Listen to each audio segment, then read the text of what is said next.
Good afternoon, everyone. Today's class will be on cross-match testing.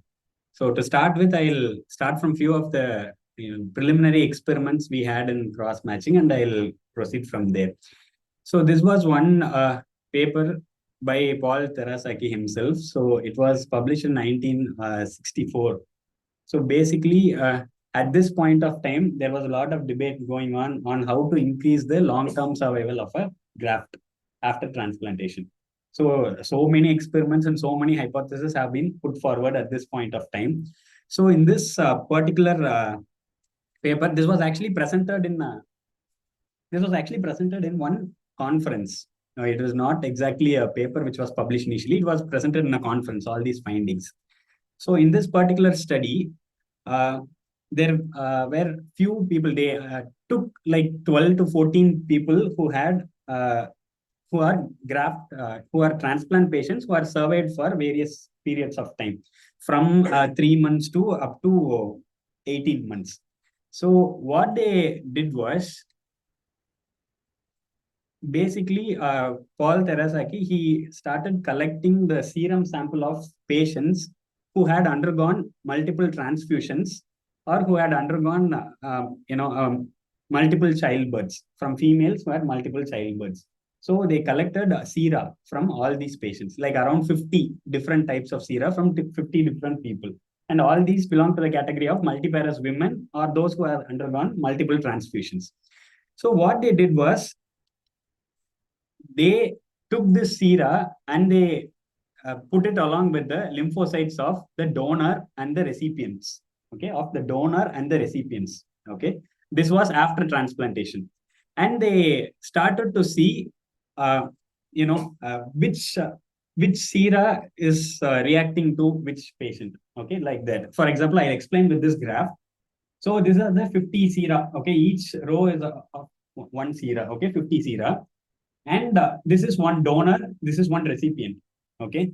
So this black color thing tell that there is some reaction, which means the patient is having antigen.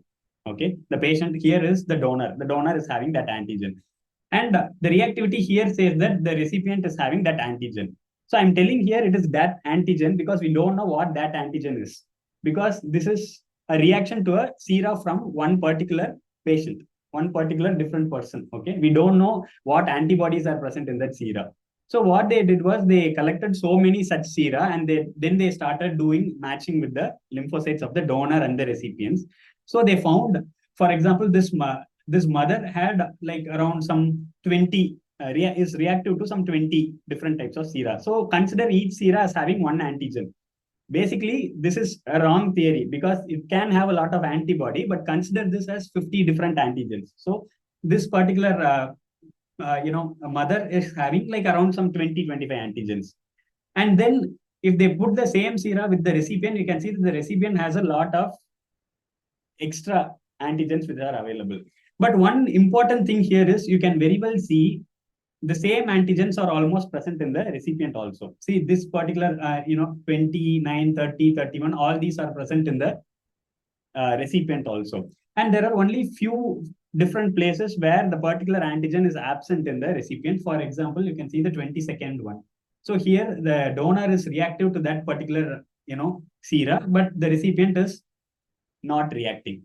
So they did this to all the 14 pairs of renal transplant recipients, and they considered things like this 22, where the donor is reactive but the recipient is not reactive. That particular scenario is considered as an incompatibility.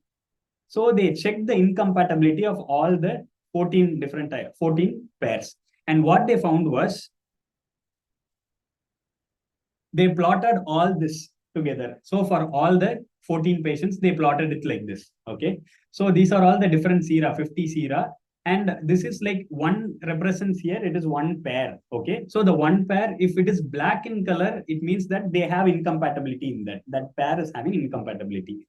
So for example, if you consider this first pair, this is with regards to the pair. Okay. You can see that there are very less incompatibilities here. Okay, you can see that there is only 22 is a little bit incompatible, then somewhat around 50, 52. Okay, so all these are incompatible. But when you take the pair 12, you can see there are a lot of incompatibilities. Okay. And what they found was patients who are long-term graft survivors actually have less incompatibilities. Okay, you can see that this particular experiment was done in this first pair at 18 months. Okay, whereas this is done in the third month. Okay, what can be inferred from this is the long-term survivors have lesser incompatibility, or those with higher incompatibilities do not survive long. So this is what they found out using this particular experiment.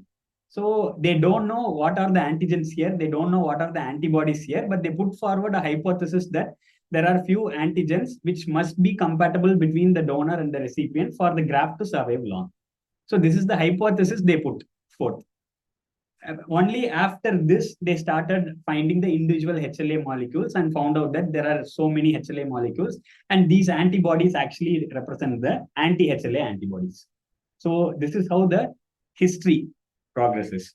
So the line which they said is of considerable significance is that fact that for some recipients, a non-related individual was even more suitable donor than a close relative used. So again, this point is relevant still now where we go in for eplet matching, where, even a HLA matched person might not be a most suitable donor. So this line was put forward in that 1964 itself. And they finally gave one very nice, summing up of everything. They said, people who suffered immediate rejection, cytotoxin against lymphocytes of the kidney donor were shown in a sample of serum, which was absent before grafting. So even before the grafting was done, the recipient's serum showed antibodies, which were actually lymphocytotoxic to the donors. So they said this preformed antibodies to these lymphocytes are the cause for this hyperacute rejection. And then they put forward the cross-match test in which the serum of the prospective recipient is tested with the donor cell before transplantation is done easily, and it may be important in preventing a certain number of early rejection. So this is how the concept of cross-matching before transplantation came into existence. And this is the experiment which they actually did to prove that. So basically what cross-matching is, in very simple terms, it is to identify recipients who are likely to develop acute vascular rejection of a graft from a given donor. So again, acute vascular rejection from a given donor. So everything is very specific here. So coming into the cross-matching immunology, I think most of the things are dealt by Sumati ma'am yesterday. So basically the HLA antigens are present in the short arm of chromosome 6, where HLA class 1, class 2 are present. And class 1 antigens, as we all know, it is present in all nucleated cells of the body. Whereas class 2, they are present only in antigen-presenting cells. And even endothelium of the endothelial cells are found to have HLA type 1 and type 2 as well. Because that is how the acute vascular rejection also happens. They have found that HLA type 2 is also present in the endothelium. So we all know now the HLA mismatched antigens are the targets currently in antibody-mediated rejection. And then we should know whether what is the significance of non-HLA antigens. So there are many studies which are being done which show that other non-HLA antigens do not have so much significance as a HLA antigen. So what we look forward here is in all this cross-matching is that we are having a look at the antibodies to HLA antigens alone. Still, studies are ongoing about very new non-HLA antigens. There are a lot of lists which is going on, but studies have not proven that yet. So coming to the concept of donor-specific antibodies, it is nothing but the preformed antibodies, okay, to the HLA of a donor. Okay, so there are donor has HLA antigens and the recipient has antibodies against that. So this is preformed. So that is called donor-specific antibodies. And how they are formed, it can be in multiple pregnancies, right? From the Terasaki's experiment where he actually used people with multiple pregnancies, and transfusions or patients who have undergone previous transplantation and exposure to foreign HLAs. And there is also a concept that microbial exposure and cross-reactivity can induce HLA antibodies in the body. Again, that is a query still now. There is a hypothesis that it might also lead to production of donor-specific antibodies. Now, coming to the basic concept, how this causes acute vascular rejection. So consider this as a vascular endothelium to the allograft kidney. This vascular endothelium actually has HLA antigens in them. And if the patient is having donor-specific antibodies, this donor-specific antibody there are also complements in the recipient serum, obviously. So this donor-specific antibody goes and binds to the HLA. And this binding further attracts complements to them. And once complement cascade is activated, that causes acute thrombosis of the artery. And that results in the loss of allograft. So this is the basic concept behind hyperacute rejection. So for this to occur, the prerequisites are the patient should have a HLA antibody. So antibody to HLA antigens. And that antibody should have a good avidity. It should bind to the antigen properly. And that should be a complement fixing antibody. So all these again have a lot of relevance, which I'll be telling later. So now coming to cross-match can broadly be, divided as cross-matching, testing the humoral arm and cellular arm. The humoral arm is further divided as cell-based and solid phase cross-matching. And the cell-based again has complement-dependent cytotoxicity and flow cytometry. And the solid phase has ELISA and beat technology using the Luminex platform. So the humoral arm here actually detects the presence of preformed antibodies to HLA antigens. So coming to the first part, which is complement-dependent cytotoxicity, so CDC. So here we have a donor lymphocyte. We take a donor lymphocyte, which actually possesses the HLA antigen. And we take a recipient serum, which might have the HLA antibody. And then we mix them together. So if we mix them, the antibody goes and binds to the HLA antigen. And this binding actually attracts complements, as I said before. And this complement fixation, complement cascade activation results in cytotoxic reaction. So the donor lymphocyte gets lysed. So this is observed under the microscope to see how much percentage of the lymphocytes are being lysed. This is the basic of cross-matching. But again, there are a lot of steps involved in that. I'll just quickly brush through them. Okay, basically what we do in our rheumatology lab is we give the donor sample to them in a heparinized tube. So they take 3 ml of that blood and they mix it with 3 ml of phosphate buffered saline. So totally 6 ml. And they again take 3 ml of lymphocyte separation medium and mix it with 5 ml of this particular solution. So totally 8 ml. And they centrifuge that at 2000 RPM for 30 minutes. This results in the Buffy coat separation. So from that Buffy coat, they take 1 ml. Or in and around the Buffy coat region, they take 1 ml. And that is mixed with 2 ml of phosphate buffer saline and mixed thoroughly. And again, they add 3 more ml of phosphate buffer saline, so making it 6 ml. And then they centrifuge it at 1000 RPM for 10 minutes. This results in sedimentation of the lymphocytes. So they take the sediments out using a micropipette, and then they mix it with, again, phosphate buffer saline, okay, to make the lymphocyte suspension. So to see the adequacy of that suspension, they put it in a Newbar chamber, which we use to see the RBCs and WBCs. So in the Newbar chamber, there are RBC squares and WBC squares. So in the WBC squares, there should be at least 20 to 40 lymphocytes per WBC square. So this is the adequate concentration of lymphocytes. Suppose if it is more, then we should dilute it more using phosphate buffer saline. So they make it like this. This is the final preparation, lymphocyte preparation. And they then place it in the Terasaki uncoated plate. Basically, there are 2 plates, coated plates where the wells are coated with antigens, and uncoated plates which are just plain wells.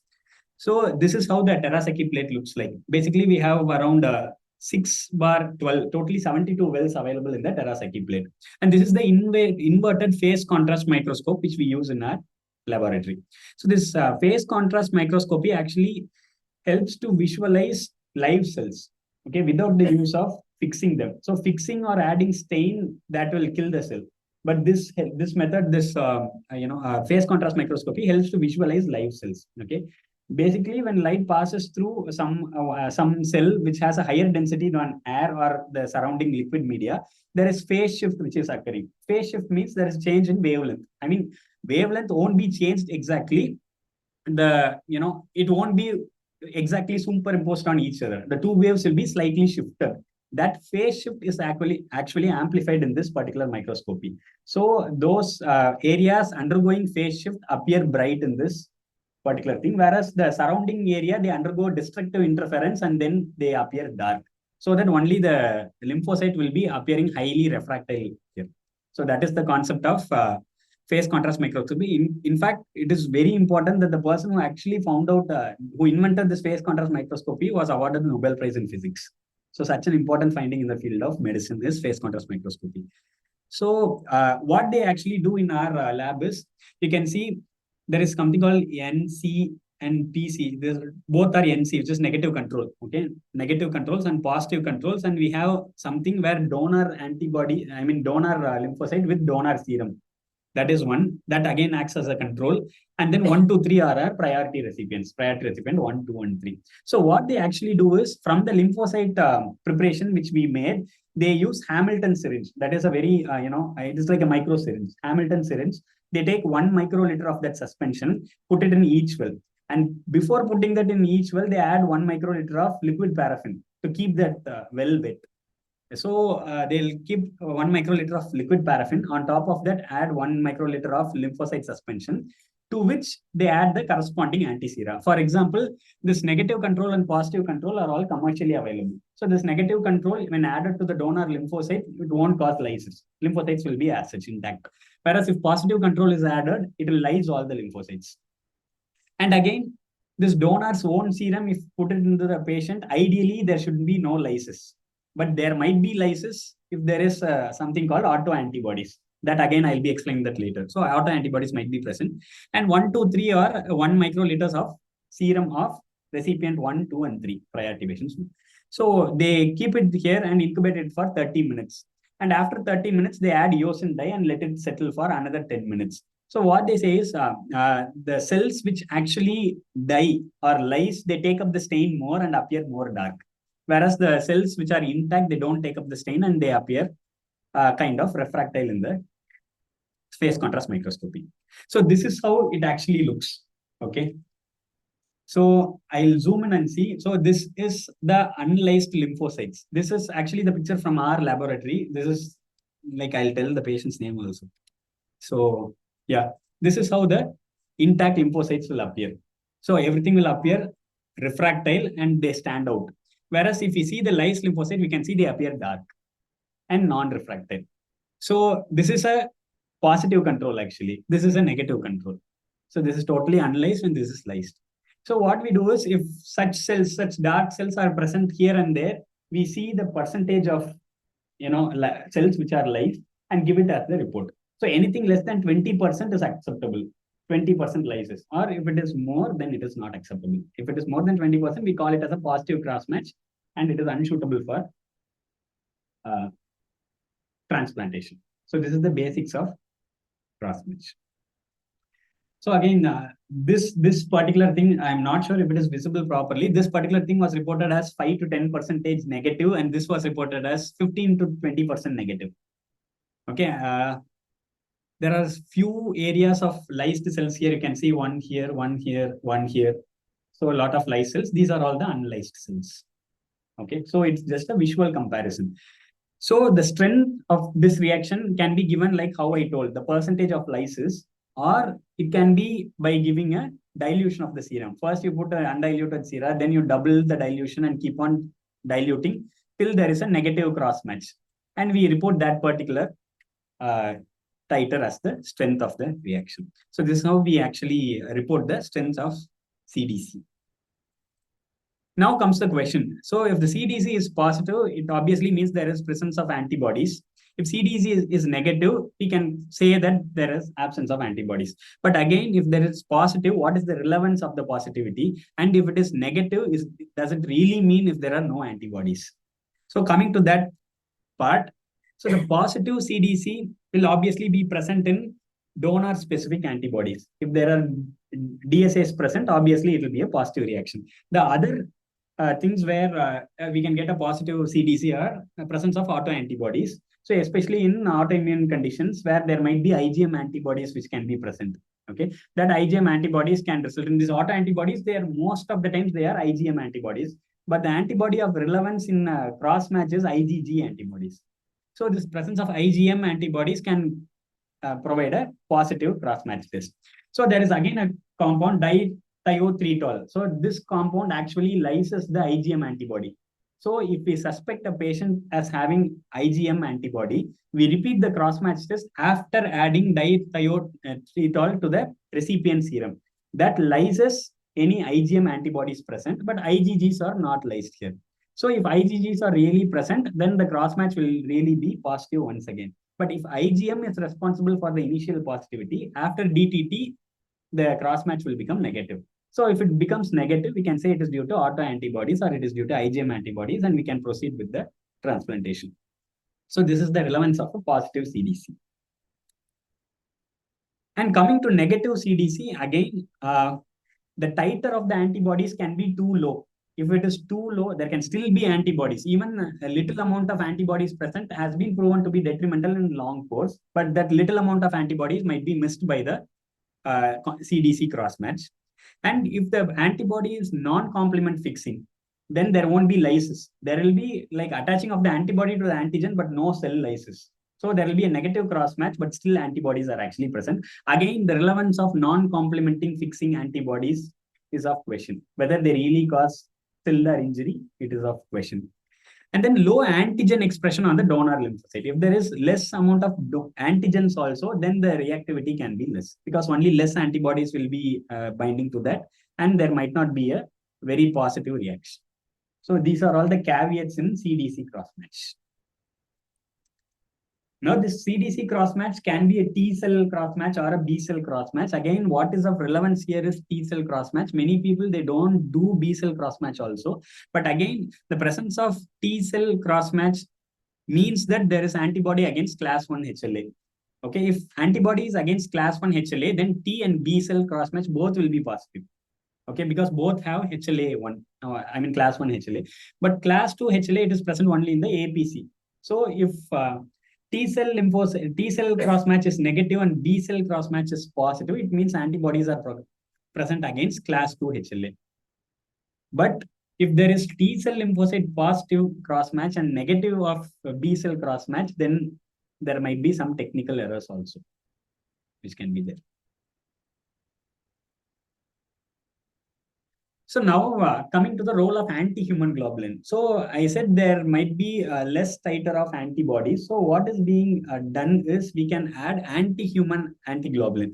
So what they do here is, suppose see this antigen is expressed there, antibodies are less. So each antibody binds to one complement. Okay, this is the donor specific antibody. Now if you add anti-human globulin, okay, that goes and binds to this antibody. So many AHG will bind to one donor specific antibody, so that the available number of FC fragments to bind the complement will be high. So more complements will be bound to the FC fragments, and that accentuates the reaction and lysis can be there. So this anti-human globulin can accentuate, or it can increase the strength of the CDC positivity. And there is also a concept of peak serum and current serum. So peak serum is the patient's serum where the antibody concentration, the DSA concentration is the highest. Okay, it can be present at any point of time. For example, if you work up a patient initially, the titers can be high, but after 1 year, if you check, the titers can be low. So if the titer is low, and even if it is negative, the CDC is negative, what they say is the prior history of positivity still carries a bad prognosis. There might be resurgence of the antibody, increase in projection of the antibody after transplant. So peak serum should always be kept in mind than the current serum.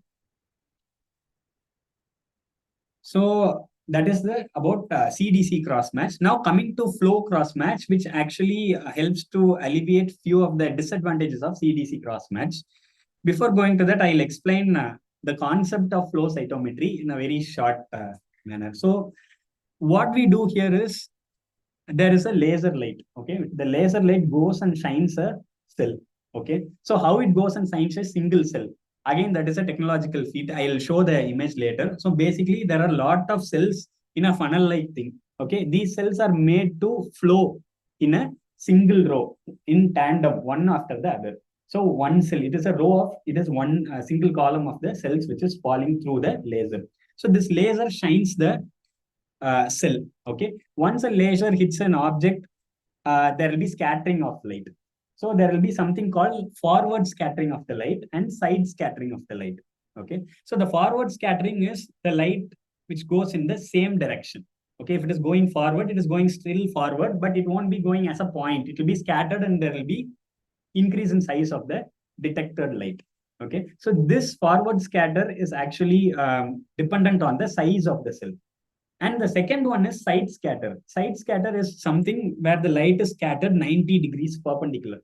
Okay, the laser light is coming here, hits on the cell, and then it gets deflected in the opposite direction. So this side scatter actually is dependent on the granularity. Granularity in sense the organelles present inside or the protein content present inside the cell. So that helps in side scatter. So more the side scatter, more the granularity of the cells. So this side scatter will be detected by many other sensors. Forward scatter will be detected by many other sensors, but all this will be happening at the same time. You can see one light shining in one cell, causing the detection of almost all. And what he says, if we tag this particular cell with few antibodies, and if that antibodies have fluorescence, okay, capability, and that fluorescence will be elicited by this laser light also, and that fluorescence will also be detected by few other fluorescent sensors. Okay, so if there is more antibody, more tagged fluorescent tagged antibody, then there will be more fluorescence, which can say that the amount of antigen here is pretty high. So this is the basic concept of flow cytometry. So this is how the cells come in tandem. You can see the forward scatter here. The light is scattering, and you can see the side scatter also. So according to individual cells and fluorochromes which are used, there will be different kinds of lights which will be sensed by the sensors. So now I was actually wondering how a cell size will be in microliter, how one cell can be made to flow through in a small tube for a very long distance. That was what I really thought actually. Whether it is possible to make some glass tube, and even if you make a glass tube, there will be refraction of light happening when it goes through the glass tube. So then I got to know about this concept actually, which is hydrodynamic focusing. So what they do here is the center core is the actual analyte, okay, analyte which is being poured down, and there is another fluid which is called sheet fluid, okay, which is like some extra fluid which is actually flowing at a higher rate in the side. Okay, this will be under pressure. The sheet fluid will be under pressure, and once it goes into the cone, the pressure will be so high that this analyte fluid will be compressed. We can adjust the pressure in that so that this compression will be pretty high. So there are a lot of calculations for that, and we apply a particular amount of pressure that makes the cells align in a single file, and it goes down. And there is one video which actually explains that. You can see the sheet fluid actually is not visible here, and it is going here. This is the actual analyte fluid, and you can see how it is actually going. And when we change the pressure on either side, you can see for example, if we increase the pressure on one side, the direction will be moving to the other side. For example, if we give more pressure to this side, you can see that the fluid actually goes to that side. So if you apply equal pressure, it will be going straight. So this is the concept of hydrodynamic focusing. So there is no tube or nothing. There is just two fluids. One fluid going in a laminar flow here at a higher pressure and higher rate. And this is the analyte, which is again going in a laminar flow here at a different rate. So this is the mechanism behind flow cytometry. And once cell keeps on going, each value is recorded in the flow cytometry like this. See, each dot here is taking care of the forward scatter and the side scatter, and it will be plotted on the graph. So that is what we get. So here, this is the forward scatter and this is the side scatter. Okay, x-axis usually has the forward scatter, tells the size of the cell, and the side scatter tells the granularity, or it can also tell about the fluorescent antibody. So this is the concept of flow cytometry. And we utilize that. Again, there is a donor lymphocyte and there are HLA antigens. If there are HLA antibodies, the antibody goes and binds to the HLA antigens. Then we give again an anti-human globulin, okay, anti-human globulin, which is fluorescent tagged. So that goes and binds to the DSA. And if that is excited by the laser, and that is fluorescence is detected by the sensors, and that will give a value. Based on MFI, they say MFI, but I'm not going into that. So it will give a value. So if it is high, it is positive. If it is similar to the control, it is negative. So this is how we do flow cross matching. So now coming to the relevance of flow cross match positivity. So flow cross-match actually says that there are antibodies which are bound to the lymphocytes. Here we are not seeing the ability of the cells, ability of the antibodies to lyse the cells. Here we are just seeing if the cells are getting bound to the antibodies.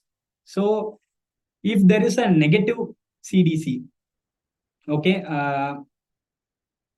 again, in the setting of negative CDC, where there can be low titer antibodies or non-complement fixing antibodies and non-HLA antibodies, these are all the negatives of CDC. Actually, all these are catered to by flow cross-match because it can detect low titer of antibodies also.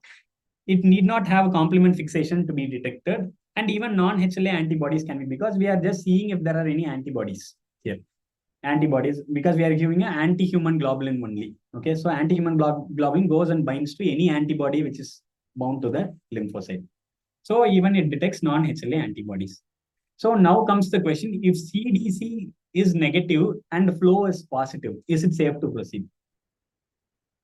So again, this says that there are some antibodies. We don't know if it is DSAs.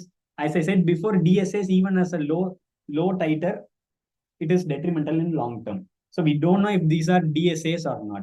So to circumvent this problem of flow cytometry, then comes the next technique, which is the solid phase assay using the Luminex platform. So again, the concept of Luminex platform is we have microspheres, a lot of synthetic microspheres.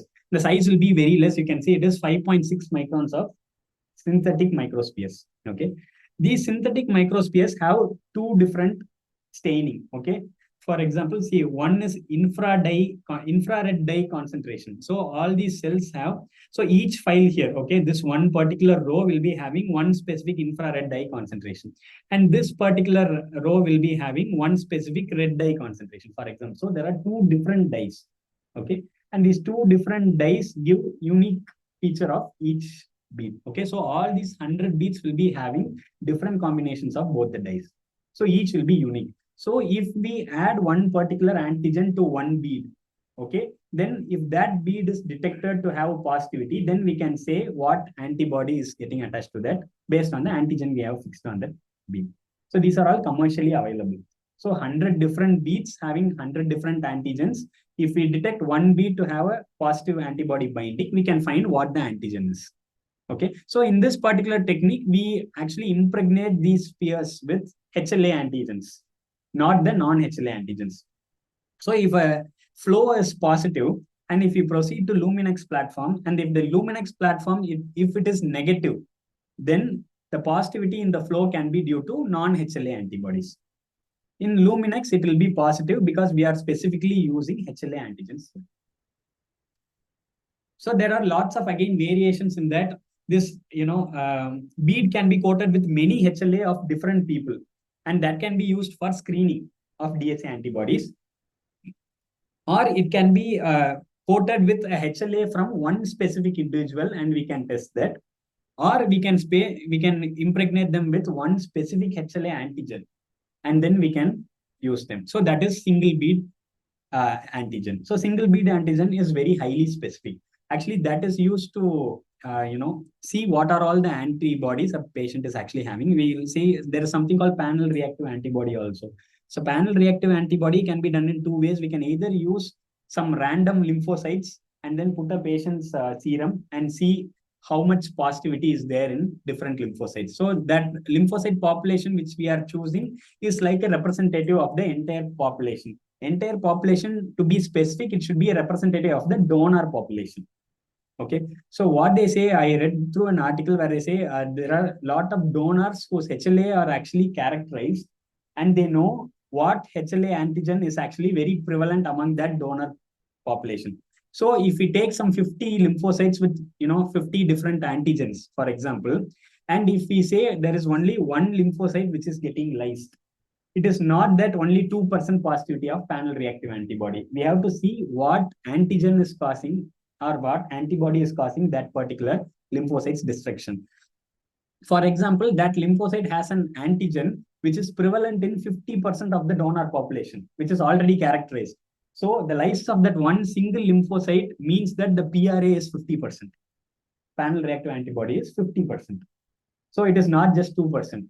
So it is not based on the number, but it is about the prevalence of that particular antigen in the donor population. But this is possible. This PRA is possible only when we characterize the donor population. If we don't characterize the donor population, for example, if we are looking at a disease donor, a transplantation, again, then it is like a representative of the entire population. So that can be used to calculate the panel reactive antibodies. So this microspheres again use the same flow cytometry technique only. There is hydrodynamic focusing, and then dual laser beams are there. I said two different dyes are there. So this dual laser beams actually, one excites the sphere and one excites the fluorescent antibody. So this excitation of the sphere will identify what the sphere is. And then the excitation of the antibody will tell the intensity of antibody binding.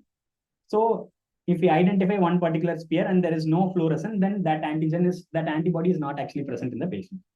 If that antibody is like highly positive, then we can say it is positive. It is similar to flow cross match, but here instead of cells, we use synthetic microspheres. That is the advantage of Luminex platform. Because it is highly controlled, we control what the antigens are getting attached to the spheres. So one laser excites molecular tags and second laser excites a microsphere. This is to identify the microsphere. This is to identify the antibodies.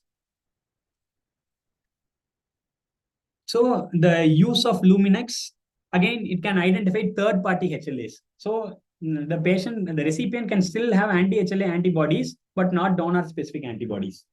So that can also be identified. What they say is the presence of third-party HLAs actually carries a long-term bad prognosis, even if it is not DSA, but that risk is less than having a DSA.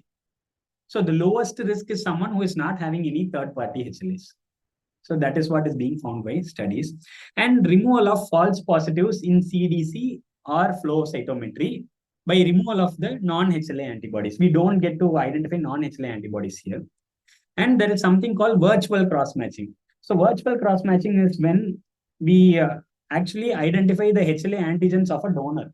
We take a donor, we find what HLA antigens are with him. Okay, we keep it aside. And then when we get a potential recipient, we do the antibody using what are the antibodies present in the patient using this bead technology. Okay, so for yesterday Smriti ma'am put a large graph like what are the antibodies present in the patient and what is the MFI. Okay, mean fluorescent intensity. So for example, if the patient is having some 10 HLA antibodies, and then out of those 10 HLA antibodies, 3 are against the donor, which we have already typed, then we can say that the virtual cross match is positive because the patient is having DSX. So that is what virtual cross matching is actually. We don't actually mix the patient and recipient serum here. We characterize them separately and see if there are any cross reactivity. So that is the virtual cross matching. Again, that uses this particular bead technology. So I thought, okay, bead technology is the apex of cross matching, and that doesn't have any drawbacks. But again, there are few drawbacks.